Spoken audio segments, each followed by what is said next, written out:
Hello, j'espère que tu vas bien, je te retrouve aujourd'hui dans une nouvelle vidéo et aujourd'hui du coup je te propose enfin cette vidéo que j'avais extrêmement hâte de te faire parce que ça prouve que ça y est, c'est enfin derrière moi, la vidéo sur le divorce par consentement mutuel. Aujourd'hui je vais te livrer un petit peu mon expérience avec ce type de divorce là et évidemment je vais également t'expliquer toute la procédure autour de ce divorce puisque en fait j'ai cherché sur YouTube et je n'avais trouvé aucune vidéo à ce propos, aucune vidéo avec un recul. Bref, stop le blabla, on y va, c'est parti. On va commencer tout simplement par la définition du divorce à l'amiable ou par consentement mutuel. En vertu de l'article 230 du Code civil, le divorce par consentement mutuel est un type de divorce qui peut être demandé conjointement par les époux lorsqu'ils s'entendent sur la rupture du mariage et ses effets en soumettant à l'approbation du juge une convention réglant les conséquences du divorce.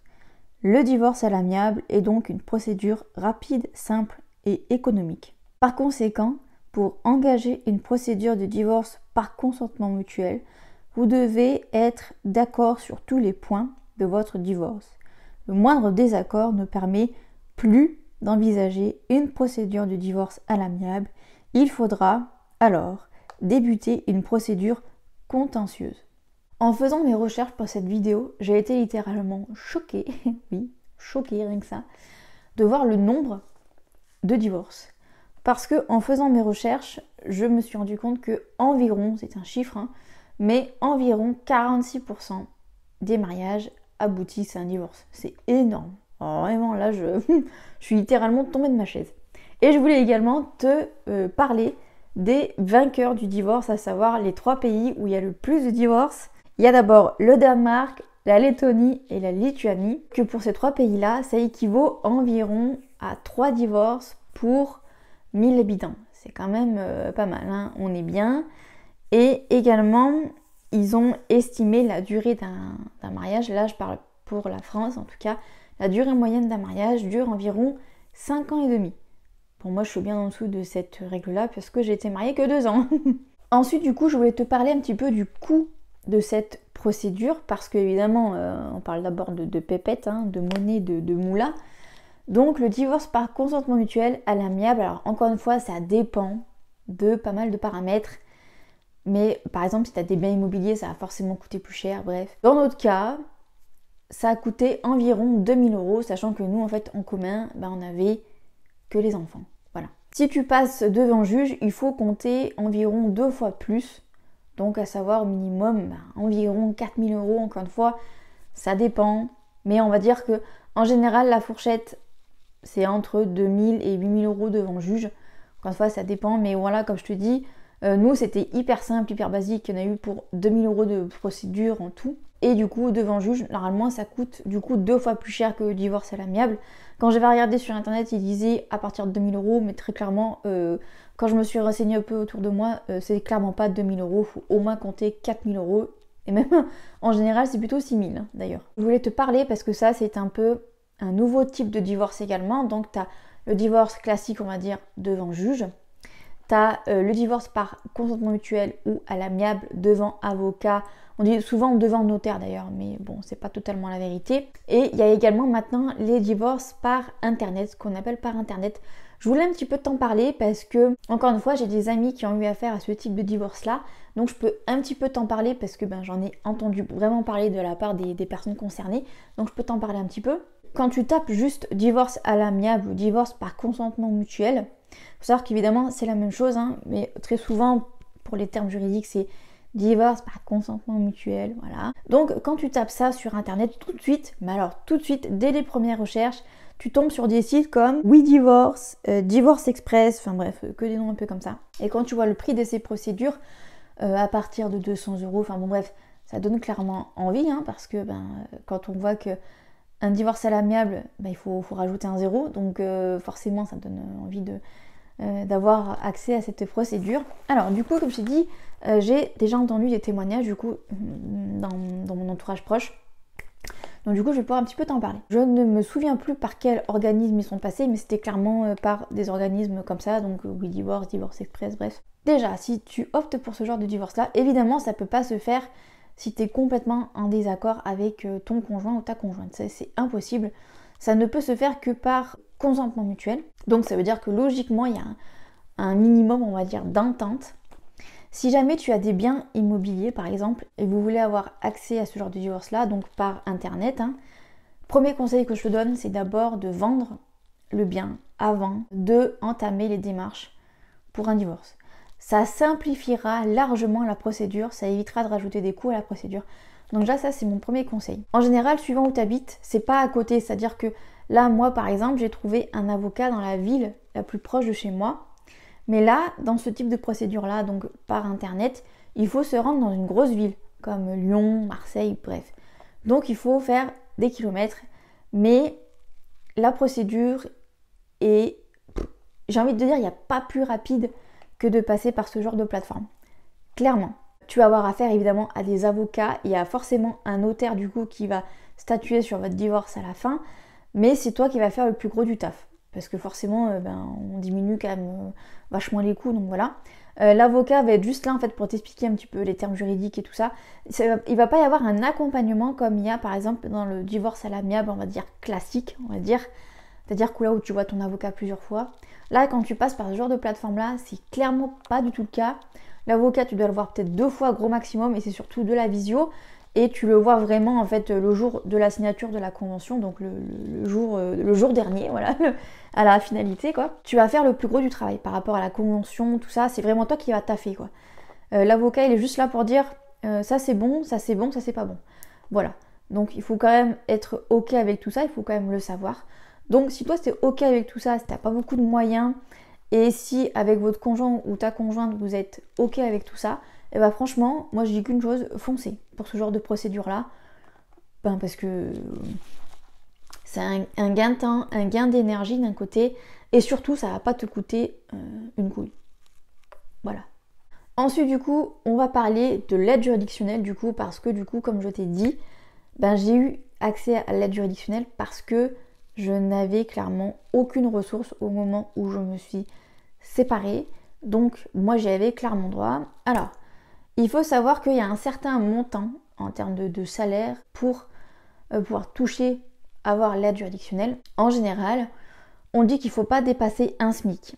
Alors, il faut savoir que l'aide juridictionnelle peut prendre en charge la totalité de la procédure du divorce ou alors qu'une partie, ça dépend de tes revenus. C'est surtout ça en fait la base. Également, il faut savoir que l'aide juridictionnelle, c'est pas que pour les divorces. Voilà. Si jamais tu es en procédure judiciaire, tu peux avoir droit à l'aide juridictionnelle aussi. Moi, voilà, comme je disais, dans mon cas, j'ai eu droit parce que voilà, j'ai dû divorcer et j'avais aucun moyen. Comment savoir si ton avocat prend en compte ou en charge l'aide juridictionnelle? Parce qu'il faut savoir qu'il y a des avocats qui ne veulent pas entendre parler de l'aide juridictionnelle. Il suffit tout simplement de taper avocat avec le nom de ta ville et de taper aide juridictionnelle. Très souvent, les avocats qui ont l'aide juridictionnelle, bon déjà tous les avocats sont répertoriés, mais en plus de ça, en général, c'est noté, voilà, quand tu tapes un nom. En tout cas, moi, c'est comme ça que je l'ai vu, parce qu'en fait, mon avocate avait un site internet et c'était clairement spécifié qu'elle prenait en charge l'aide juridictionnelle. Donc voilà, j'avais pas de questions à me poser. Mais si jamais, voilà, tu prends contact avec un premier avocat et que c'est pas clair, n'hésite pas à lui poser la question. De toute façon, en général, c'est une des premières questions que te pose ton avocat, à savoir tes revenus et à savoir, en fonction de tes revenus, si tu as droit ou pas à l'aide juridictionnelle. Donc je te montre du coup, parce que là, du coup, j'ai ressorti exprès mon dossier divorce pour te montrer. Donc là, voilà comment ça se présente, une aide juridictionnelle. Donc tu vois, évidemment, c'est beaucoup de paperasse. Il y a pas mal de choses à remplir, voilà, comme la base, prénom, âge, etc., adresse, ton boulot, ce que tu fais, tes revenus, possiblement la pension alimentaire, s'il y a déjà une pension alimentaire de verser. Bref, il y a quand même pas mal de petites choses à remplir. En général, du coup, ce papier-là, tu le remplis avec ton avocat parce qu'en fait, l'avocat doit cocher certaines cases en disant que voilà, tu as déjà choisi un avocat. Donc, il y a toute une partie que l'avocat doit remplir. On va dire que l'avocat remplit juste son côté, puis elle te dit ou il te dit, vous remplirez ça chez vous. Et voilà. Soit l'avocat envoie directement, du coup, une fois rempli, l'aide juridictionnelle au bureau adéquat, au bureau du tribunal de là où tu habites. Et évidemment, tu attestes sur l'honneur que tout ce que tu as rempli est vrai. Dans mes souvenirs, il me semble que c'est moi qui avais envoyé l'aide juridictionnelle. Oui, c'est ça, parce que mon avocate m'avait dit qu'il fallait que je la recontacte quand j'aurai la réponse de l'aide juridictionnelle. J'avais envoyé ça là où mon avocate m'avait dit de le renvoyer, elle m'avait donné l'adresse. Il me semble que j'ai attendu pratiquement 2 mois, ça peut être très long en fonction de là où tu habites. En fait, c'est pas les mêmes délais partout. Nous, voilà, c'était quand même 2 mois à attendre, donc c'est très long. Du coup, la procédure a pris, on va dire entre guillemets, du retard. Et il faut savoir aussi également que l'aide juridictionnelle a une durée de péremption, c'est-à-dire que elle est valable un temps. Alors, il me semble qu'elle est valable 6 mois, si je dis pas de bêtises. Et voilà, au bout de cette durée-là, il faut refaire une demande d'aide juridictionnelle. Oui, voilà. Alors, ça, c'est pas aussi long qu'une première demande, parce que là, c'est juste, on va dire, une reconduction. Une reconduction, c'est comme ça qu'on dit? Enfin bref, c'est juste pour la reporter encore un peu, quoi, du temps que la procédure se termine, si par exemple tu es sur la fin, ou même si tu es au milieu, peu importe. Donc c'est beaucoup plus rapide, mais voilà, c'est pour être sûr que l'avocat soit payé à la fin, parce que du coup, toi, tu n'avances aucun frais. Voilà. C'est-à-dire que c'est l'avocat qui voit avec le truc de l'aide juridictionnelle pour se faire payer. Toi, tu n'avances aucun frais. Maintenant, on va parler un peu plus de la procédure. Comment, entre guillemets, ça s'est passé, quelles sont les démarches pour un divorce par consentement mutuel. Alors déjà, premier conseil, c'est d'aller déposer une main courante. Pourquoi aller déposer une main courante, donc du coup à la police ou à la gendarmerie? Gendarmerie, je crois que moi j'avais fait. Oui, gendarmerie. Tout simplement pour une question de protection. Normalement, enfin, moi j'avais déposé cette main courante au départ en fait quand je me suis séparée parce que ça a été très soudain et en fait j'ai dû quitter le logement directement. Donc, pour éviter qu'on vienne me dire que j'avais arraché les enfants au père, pour une question de sécurité, j'ai déposé une main courante. Mais c'est la première chose que je te conseille de faire, comme ça c'est noté. Comme ça au moins il y a ton adresse, on ne pourra pas te dire que tu n'as pas donné la bonne adresse ou quoi, parce que voilà, tu as fait une main courante avec ton adresse, donc il n'y aura pas de souci. C'est très rapide, voilà, les gendarmes ne posent pas plus de questions que ça, ils sont habitués. Voilà, c'est dans le dossier, c'est qu'une main courante, donc la partie adverse n'est absolument pas au courant que tu as déposé une main courante. Ça aussi c'est important de le savoir. Et si jamais tu passes devant un juge, parce que ça aussi il faut le savoir, mais la procédure à l'amiable, jusqu'à un certain point, tu peux tout arrêter et passer devant le juge. Mais en tout cas, si jamais tu passes devant le juge, cette main courante va être prise en compte, entre guillemets, de ta bonne foi, parce que les éléments sont vrais. Enfin, tu peux pas mentir en disant que t'as pas donné la bonne adresse, sauf si entre-temps t'as encore déménagé. Ça atteste que voilà, il y a eu une séparation, un déménagement, il y a la date, voilà, tout est carré, quoi, avec la photocopie de ta carte d'identité sur la main courante. Donc voilà, ça c'est déjà mon premier conseil avant de démarrer une procédure de divorce. Déposer une main courante, voilà. Prendre contact avec un avocat, déjà savoir sur quel type de divorce tu veux partir. Est-ce que tu veux partir sur un divorce par internet, du coup avec WeDivorce ou Divorce Express? Si tu veux un divorce à l'amiable, si tu veux un divorce devant juge, tout ça déjà, il faut le savoir dans un premier temps. Si jamais tu es perdu, n'hésite pas tout de suite à prendre contact avec un avocat pour savoir quel est le mieux finalement à faire. À savoir que possiblement, je dis bien possiblement, mais les avocats gagnent évidemment beaucoup plus d'argent à t'emmener devant un juge parce que la procédure est beaucoup plus longue. Suivant ton avocat, si vraiment il comprend ta situation, si vraiment par exemple il sent que c'est compliqué avec l'autre parent, il va te proposer devant le juge parce qu'il n'y a pas à discuter, quoi. S'il voit que par contre l'entente est cordiale, il va peut-être pouvoir, s'il est honnête encore une fois, il va te proposer à l'amiable. Encore une fois, chaque partie a son avocat. Voilà. Avant, on pouvait prendre un avocat pour 2, mais maintenant, ce n'est plus du tout le cas. Vous êtes obligé de prendre un avocat chacun. Donc du coup, comme je te disais, tu as tapé avocat sur Google, tu as vu un petit peu les avocats qu'il y avait un peu autour de chez toi. Évidemment, il faut que ce soit un avocat qui soit formé, on va dire, dans le droit à la famille. Tu vas pas prendre un avocat qui est spécialisé dans les droits de la construction, alors que toi, ce qui t'intéresse, c'est le divorce. Donc voilà, une fois que tu as vu tout ça, que tu as pris ton rendez-vous, une fois que tu es chez ton avocat, normalement, ton avocat va te faire passer, va t'imprimer en fait un papier, même des fois 2 papiers, ça dépend de comment est formulée la lettre, mais c'est un papier très simple, au-dessus il y a marqué comme quoi tu avais eu un entretien, un rendez-vous avec un avocat pour une procédure de divorce. Voilà, parce que quand tu te sépares, la CAF risque de te demander un papier comme quoi voilà, tu es en procédure de divorce. C'est pour ça que l'avocat du coup t'imprime ce genre de papier. Autre chose très importante que je vais préciser, parce que franchement, voilà quoi, mon avocate avait quand même réussi à se gourer de prénoms. C'est-à-dire que sur la feuille, il y avait marqué Sophie. Je ne m'appelle pas Sophie. Donc elle a raturé en fait et elle a mis mon prénom. Mais il faut savoir que ça, la CAF, ou même si par exemple tu fais une recherche de logement social, il ne l'accepte pas. Donc ne pas hésiter si jamais ton avocat se trompe de prénom et rature à la main et main, ne pas hésiter à lui dire de réimprimer une feuille. Parce que ça, il faut le savoir, hein, je me suis fait clonner comme ça. Heureusement, j'étais divorcée, donc du coup, c'était bon, quoi. Enfin, j'avais la convention de divorce et tout ça, donc on n'a pas eu besoin de ce papier-là. Là, je parle pour les logements sociaux. Ça aurait pu coincer pour les logements sociaux. Donc, ne pas hésiter à lui demander de réimprimer ce papier avec ton prénom dessus. Ton vrai prénom, pas le prénom de la voisine. Voilà. Comme je te disais, pendant ce rendez-vous-là, elle va t'expliquer toutes les procédures. Dans mes souvenirs, elle m'avait dit que devant juge, c'était environ 2 ans de procédure. Et à l'amiable, c'était moins d'1 an. Bon, à l'arrivée, ça a duré un peu plus que ça, mais on en parlera un petit peu après. Mais voilà, normalement, elle t'explique un petit peu tout ça. Bon, en fait, il vaut mieux y aller avec déjà de base un papier avec des questions. N'hésite pas vraiment à poser toutes les questions. Parce que moi, je sais que mon avocate, elle m'a expliqué, mais ça a été, on va dire... un peu du très vite fait quoi. Bref. Ensuite du coup elle te donne un papier que j'ai ici où en fait tu dois lui fournir tous ces papiers là. Donc là en fait du coup comme je te disais, premier rendez-vous elle t'explique. Elle voit que tu peux avoir l'aide juridictionnelle.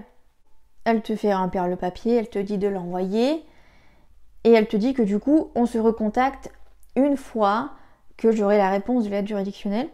Mais évidemment elle m'a donné tout un tas de papiers histoire que voilà la procédure dure pas 1000 ans non plus. MDR. Donc du coup, je vais te lire un petit peu les papiers à fournir une fois que la procédure a vraiment démarré quoi. On va dire une fois que tu sais que l'aide juridictionnelle a été accordée, admettons. Donc il faut une copie intégrale de l'acte de naissance des 2 époux datant de moins de 3 mois. Il y a beaucoup de choses comme ça. C'est vraiment un peu relou, mais bon bref, c'est l'administration. Hein. Une copie intégrale des actes de naissance des enfants également de moins de 3 mois, copie intégrale de l'acte de mariage de moins de 3 mois, le livret de famille, les cartes d'identité des 2 époux et les cartes vitales, dernier avis d'imposition. Alors encore une fois, suivant si tu as des biens immobiliers, état liquidatif, voilà, 6 biens immobiliers en commun, le formulaire d'information des enfants mineurs, 6 mineurs de plus de 10 ans, ça dépend encore une fois si c'est à l'amiable ou devant juge, mais devant juge et également il faut savoir que si l'enfant est assez grand, il peut être entendu par un juge, et à ce moment-là, si l'enfant va être entendu par un juge, tu peux pas passer par consentement mutuel, tu es obligé de passer devant le juge. Bref, donc voilà, il y a le fameux formulaire d'information des enfants mineurs, déclaration sur l'honneur des ressources et acceptation de recevoir le recommandé par voie électronique. Le recommandé, on va en parler un petit peu après. Et du coup voilà, je voulais te montrer un des papiers. Donc ça voilà, c'est la déclaration sur l'honneur. Voilà, article 272 du code civil. Donc voilà, il y a pas mal de papiers, voilà, de blabla comme ça. Je te le montre parce que évidemment je vais pas montrer les papiers, mes infos personnelles. Mais celui-là voilà, il est vierge. Ça se fait très facilement. Voilà. Le plus compliqué dans ce genre de divorce là, c'est le fait de se mettre d'accord. Alors, encore une fois, normalement, si tu pars sur un divorce à l'amiable, c'est qu'avec l'autre personne, tu t'entends. Eh bien, moi, j'ai décidé de partir sur un divorce comme ça, alors qu'avec le père des enfants, c'était très compliqué. Alors, du coup, là, je vais te parler un petit peu de ma procédure. Pourquoi est-ce que j'ai décidé, du coup, de partir sur un divorce à l'amiable? Ça, c'est vraiment un truc qu'on m'a posé, sachant que, même à l'heure actuelle, en fait, je limite au maximum la communication avec cette personne parce que dépenser son énergie avec quelqu'un alors qu'on s'entend pas, voilà, il faut se préserver quoi. Donc pourquoi ? Eh bien il faut savoir que j'ai entamé très très rapidement les démarches. Donc on s'est séparés, on va dire officiellement le 16 octobre et le 2 novembre, donc 16 octobre 2021 pardon, et le 2 novembre 2021 j'avais rendez-vous chez mon avocate. Oui, ça a été très rapide. Faut savoir que c'est monsieur qui a demandé le divorce, mais c'est moi qui ai dû entamer les papiers. Évidemment, les mecs, il faut toujours les maternés évidemment. Donc même quand vous voulez pas divorcer, et bien vous devez quand même vous farcir les papiers et finalement conduire la procédure, hein, parce que techniquement c'est moi qui me suis renseignée, alors que clairement j'avais pas la tête à ça, bref. Je voulais pas partir devant juge, parce que justement je savais que la procédure était plus longue, plus coûteuse aussi, mais à ce moment-là je ne savais pas que j'avais le droit à l'aide juridictionnelle. J'avais pas l'énergie pour passer des années et des années, surtout que quand je vois que certains au bout de 10 ans ils sont toujours pas divorcés, ça me faisait flipper. Je voulais pas ça en fait. Non. J'avais ce besoin vraiment le plus rapidement possible d'avoir le mot divorcé sur mes papiers. Donc pour moi, à l'amiable, c'est ce qui était parfait pour moi. Est-ce que je regrette? En tout cas, sur le coup, c'est pas du tout un regret que j'ai eu. Oui, ça a été très compliqué parce que du coup, comme je te disais, il faut être d'accord sur tout. Et là où on n'était vraiment pas d'accord, c'était la pension alimentaire, évidemment. Hein. Là où on tape dans les poches, on est rarement d'accord. Mais au bout d'un moment, j'avais 2 enfants en bas âge, j'avais pas de revenus, sachant que voilà, quand on est marié, normalement, on peut avoir une prestation compensatoire. Mais moi, apparemment, j'étais pas mariée depuis assez longtemps pour l'avoir, alors qu'il me semble qu'il faut être marié depuis au minimum 1 an et demi, voire 2 ans. Mais moi, apparemment, mon avocate m'avait dit que c'était pas possible.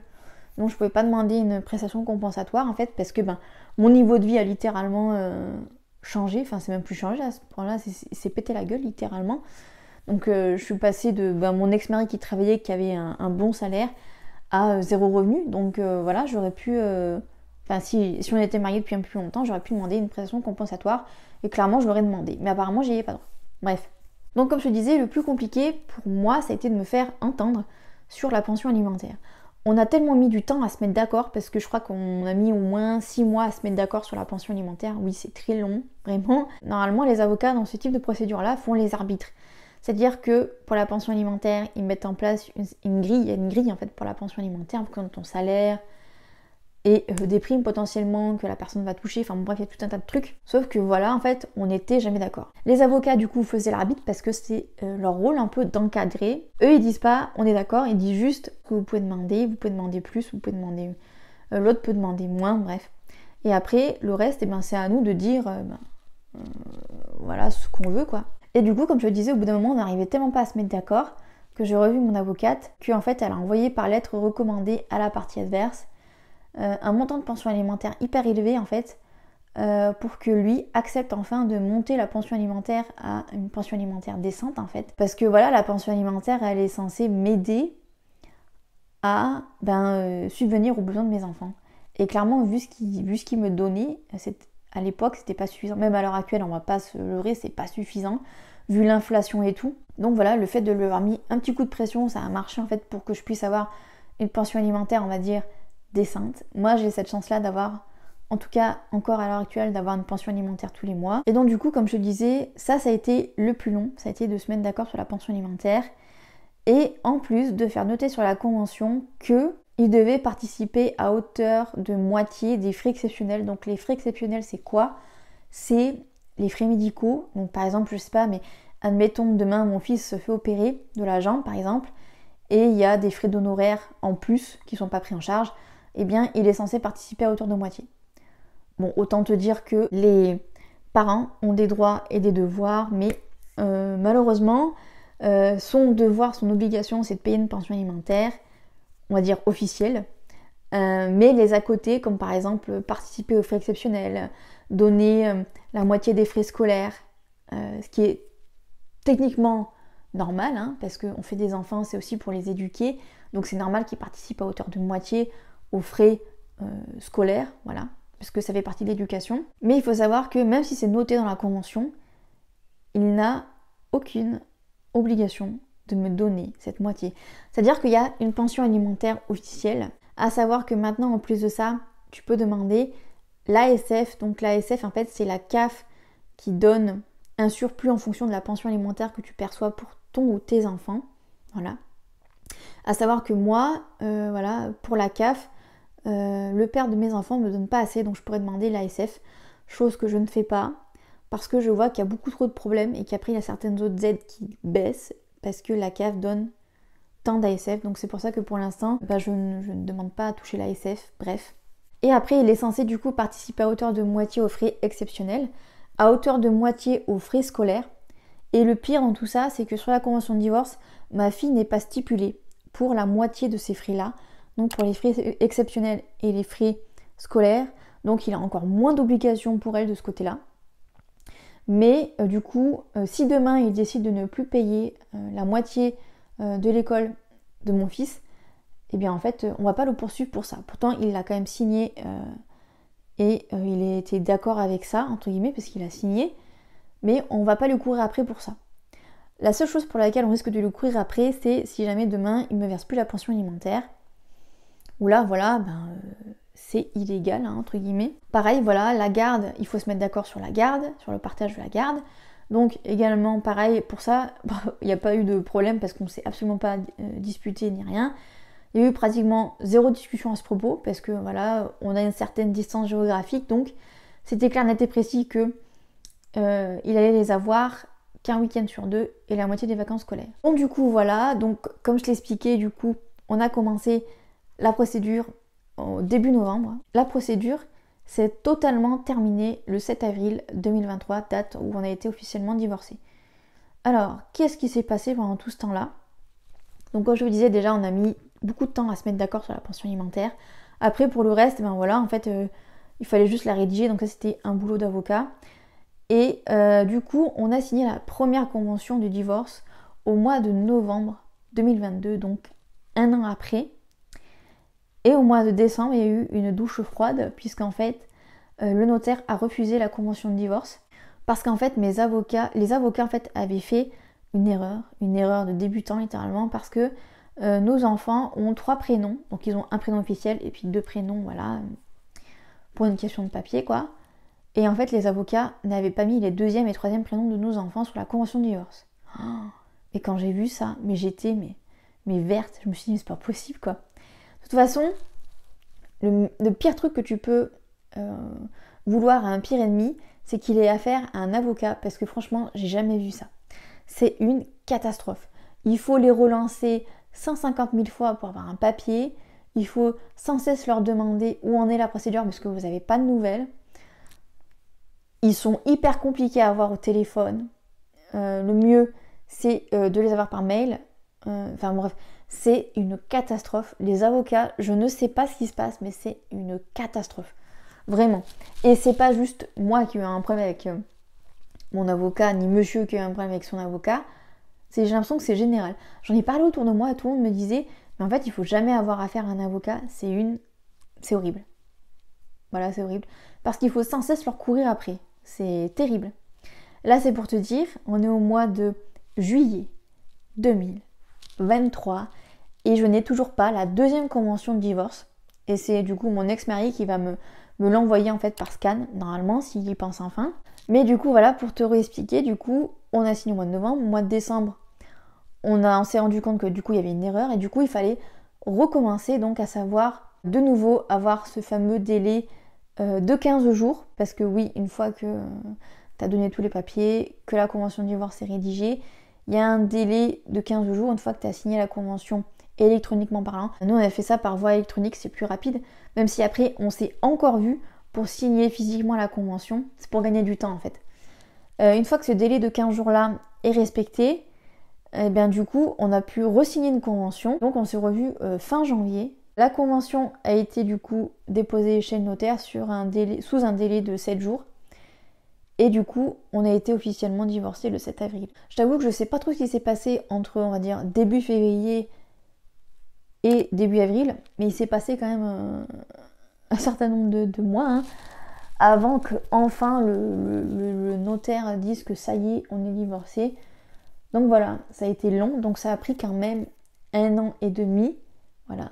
Sachant qu'au départ, voilà, la procédure, elle aurait dû durer 1 an, voilà. Comme je te disais, on avait signé au mois de novembre 2022. Donc voilà, ça a été long. Et puis voilà, comme je te dis, j'ai relancé mon avocate plusieurs fois pour avoir la dernière convention et je l'ai toujours pas.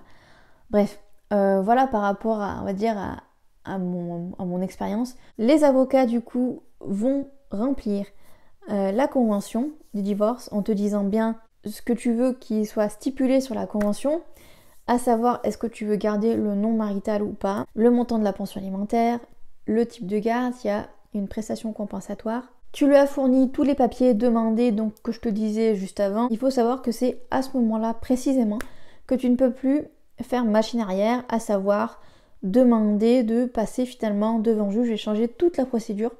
Ça, ce n'est plus possible à ce moment-là de la procédure. C'est-à-dire que à partir du moment où les avocats ont rédigé la convention, eh bien, tu vas jusqu'au bout en divorce à l'amiable. Ensuite, du coup, une fois que ça s'est fait, une fois qu'ils ont rédigé la convention, donc là, voilà, comme je te disais, pour nous, ça a été ça, à savoir par voie électronique, ils nous ont envoyé la convention. Alors, ça peut faire peur dit comme ça, mais c'est hyper sécurisé.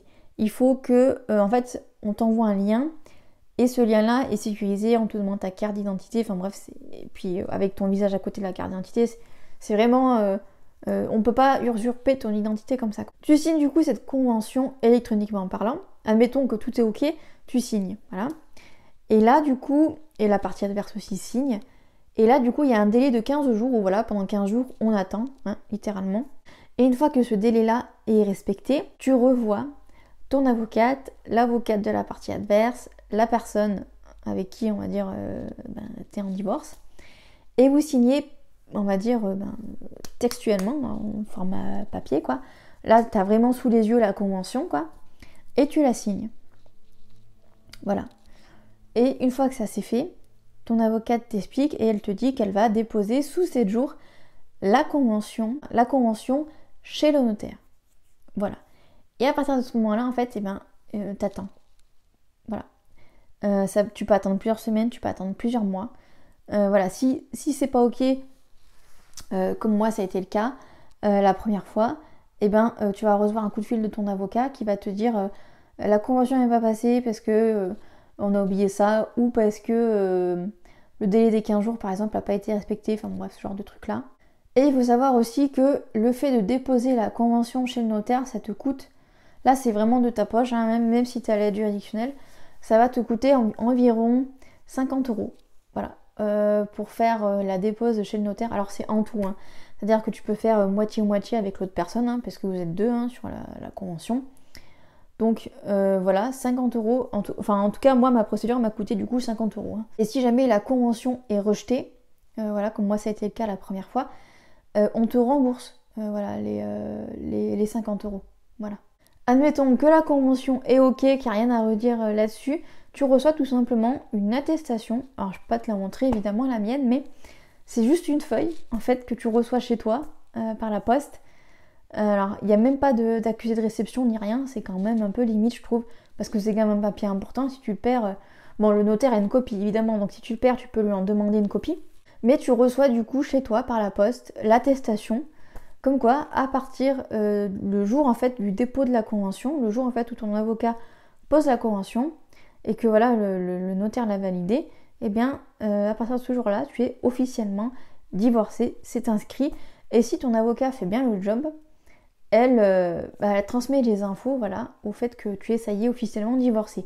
Tu n'es pas obligé d'aller à la mairie à laquelle tu t'es marié pour dire que voilà, tu es divorcé et que du coup tu voudrais faire un changement d'état civil. Ça, normalement, c'est ton avocat qui s'en occupe. Du coup, maintenant, je vais te parler, est-ce que j'ai des regrets par rapport à toute cette procédure? Je m'aurais posé cette question-là il y a environ peut-être 6 mois. J'aurais peut-être dit, ouais, j'ai des regrets, parce que j'ai dépensé énormément d'énergie dans cette procédure, ne serait-ce que d'essayer de se mettre d'accord pour une pension alimentaire décente, ça m'a pompé toute mon énergie.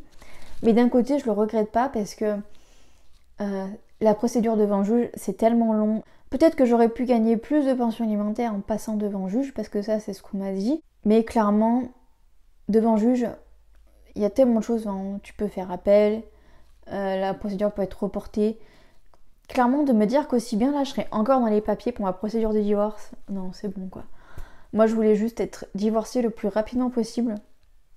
Donc bon, voilà, aucun regret. Et voilà, si ça s'est fait comme ça, c'est que ça devait se faire comme ça. Et voilà, maintenant c'est derrière moi tout ça. Et juste pour ça, je suis trop contente, voilà. Et voilà, c'est la fin de cette vidéo. J'espère que cette vidéo t'aura plu, j'espère qu'elle t'aura aidé à comprendre un peu plus toute cette procédure. Sur ces bonnes paroles, merci d'avoir regardé cette vidéo. Et moi, je te dis à mardi, peut-être 18 h, pour une nouvelle vidéo tranche de vie. Ou en tout cas, ce qui est sûr, c'est qu'on se retrouve jeudi à 18 h sur la chaîne pour une nouvelle vidéo. Et jusque là, je te souhaite une excellente semaine.